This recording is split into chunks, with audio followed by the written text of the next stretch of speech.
রাজ্যে প্রথম কিডনি প্রতিস্থাপন সফলভাবে সম্পন্ন হয়েছে।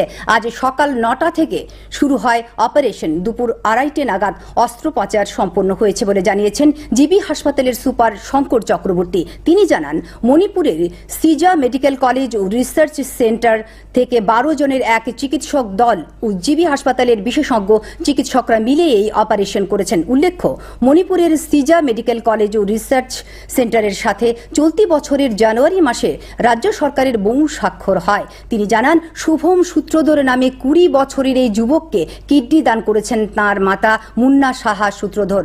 দুজনই ভালো আছেন বলে জানান তিনি। আমি সমগ্র ত্রিপুরাবাসীর কাছে কৃতজ্ঞতা জানাচ্ছি, সমগ্র ত্রিপুরাবাসীকে অভিনন্দন জানাচ্ছি, ধন্যবাদ জানাচ্ছি, কারণ সবার সম্মিলিত প্রার্থনায় এবং সহযোগিতায় আজকে আমরা প্রথমবারের মতো ত্রিপুরাতে কিডনি ট্রান্সপ্লান্টেশন করতে পেরেছি।